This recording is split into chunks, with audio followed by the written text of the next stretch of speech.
What is up, DS3 2? DS3 TV 2. We are back for another video. This one's Salmonella, cause Salmonella does great on my channel when I react to them. So why not react to another Salmonella video? Got some other reactions coming out today too, so that's gonna be good. And they're all new reactions. So yeah, it's not any more I have some re-uploads, but I'm probably going to be uploading those more so on the weekend now. So, yeah, let's get into it. Let's get into the video. Mass hysteria throughout history. So this one should be really, really good. And, yeah. Let me play.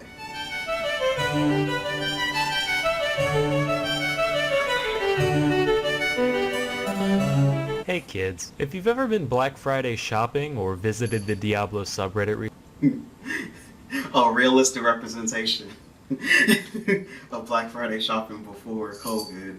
Now I wonder if they're gonna do it.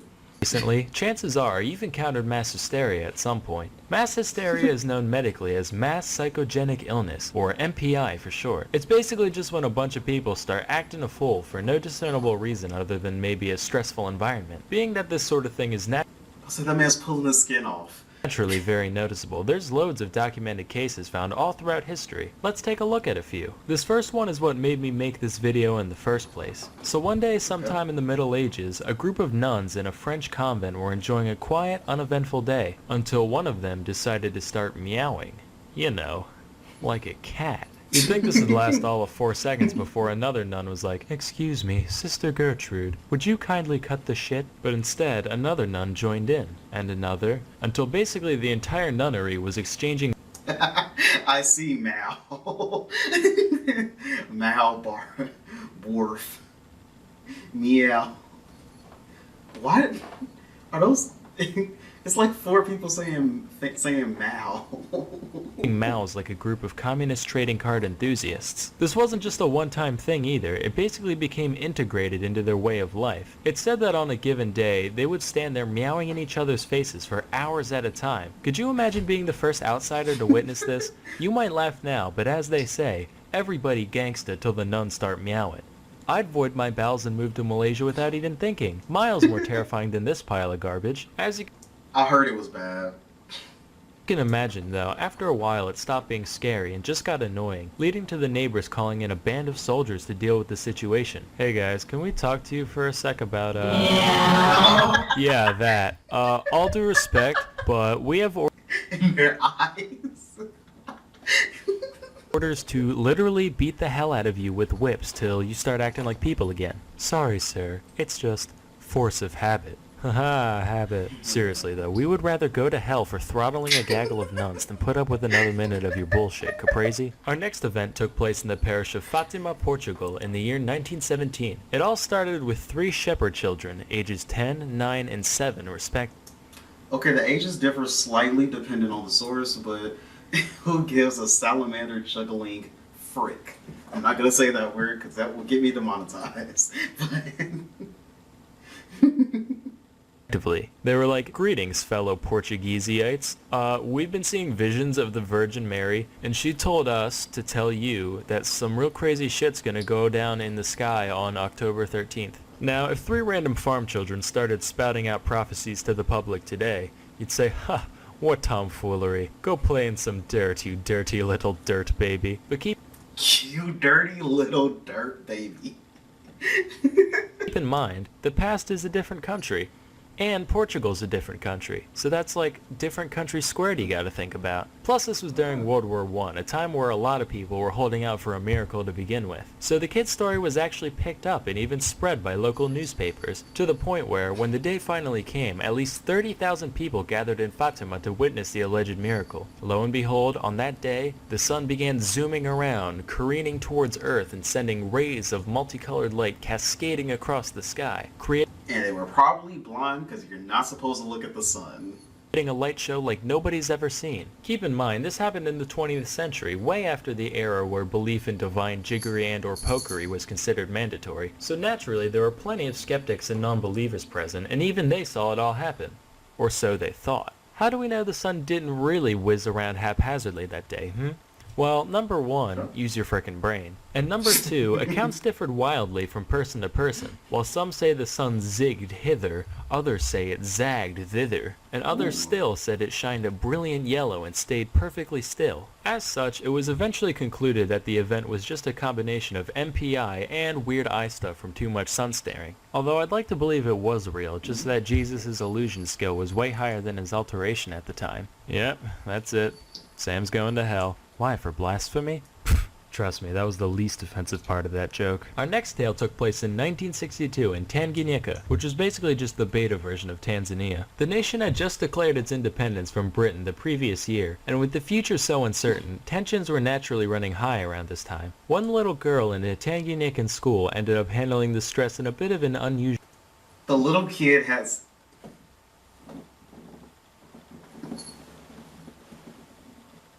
Why does the little kid have a mustache? I mean, has a whole beard. Not even a mustache, just a whole beard. Usual way. Rather than overeating or staring at her ceiling for hours like a normal person, she just started laughing, and laughing, and laughing. Pretty soon, her classmates at the all-girls school she attended began to join in, to the point where 95 of... It was an all-girls school, too.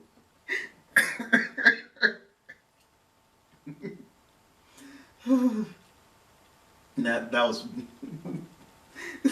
that was pretty fun. The 159 students caught the gigglies, which lasted anywhere from a few hours to 16 days straight. 16 Beyond just the days. unprovoked cackling, other odd behavior included aimless running and occasional violence. The problem got so severe that the school was forced to close down temporarily, leading to the chortlers roaming the streets, spreading the affliction further. Thousands of people from all strata came to be affected, with 13 additional schools being shut down in the progress. Over the course of the hysteria, several other symptoms began to present themselves as well, ranging from obvious ones such as breathing problems, fainting, random screaming, to more anomalous things like rashes. Despite all this, no physical cause could be found, leaving MPI as the only explanation. The epidemic finally died down after between 6 and 18 months of day in, day out laughter, depending on the village. While this whole thing likely sucked for most people involved, it probably could have been worse. A lot of the time when I'm alone, I'll think to myself, man, if I ever go full schizo, I hope I'm one of the laughy ones, not one of the screamy ones.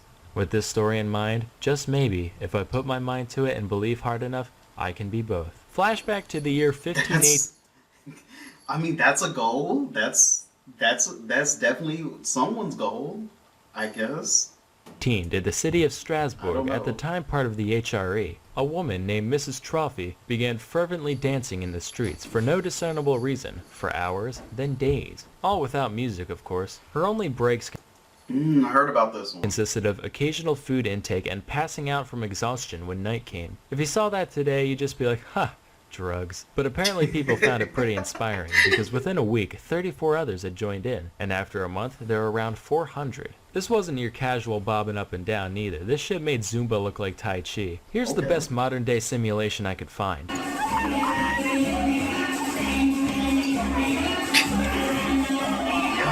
Now imagine that both of those people were the same person and you got the dancing plague. This would take a toll on any healthy person, let alone a medieval city dweller. But despite bleeding feet and aching bones, they just kept going. In fact, they went so hard for so long that a good portion straight up fucking died from cardiac arrest. It got to the point where around 15 dancers were kicking the bucket every day before the city decided they had to do something about it. They managed to rule out any divine or supernatural causes, which was necessary just because, you know, back in medieval times, it was fucking stupid. They eventually surmised that it was a natural disease caused by too much hot blood, as per that whole four humors thing that was popular at the time. As for a cure, their prescription was, get this, more dancing. I can see where they were coming from. It's pretty sound logic. If you got a song stuck in your head, you play it till you're sick of it, same kind of thing. But here's where they goofed. The authorities actually went out of their way to facilitate the dancing, setting up a big stage area and even hiring musicians to keep the afflicted moving. All this achieved was attracting more passerby who were like, man, mass psychogenic illness looks frickin' epic, let's get in on that, causing the contagion to become even more widespread. Seeing that their solution backfired, the city then went the other way and completely banned any public dancing. Those who still showed signs of the mania were subsequently carted off to the Shrine of St. Vitus, where an exorcism-like ritual was performed on them. This ended up being highly effective, presumably for no other reason than that the dancers believed it would work, and after nearly 2 months, the plague was quelled. While this whole thing was most likely a case of good old-fashioned MPI, some historians believe it might have been egged on in part by ergotism, a state of psychosis brought on by eating tainted bread, which I talked a little bit about in this video. Ding. And hey, while I'm shilling for my channel, I might as well give a shout out to another as well. Today's video was sponsored by Cheddar, a network focused on producing fascinating content covering topics like technology, products, businesses, and the like through the lens. You guys know my stance on this.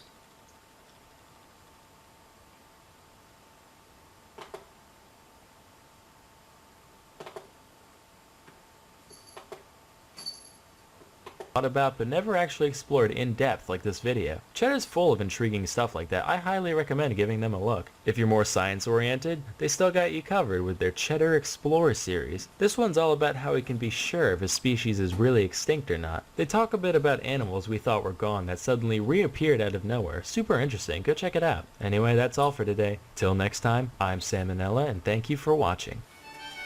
And great job, Salmonella, on talking about mass hysteria throughout history. That was pretty interesting. But yeah, that was the video. Talk to you guys in this video. Give me more videos to watch, and also subscribe to the channel. Want to get 1,000 subscribers by Valentine's Day, and we're at 70 subscribers right now. This is actually really crazy. So yeah, let's do this, guys, and yeah. I'll see you guys in the next video, and peace.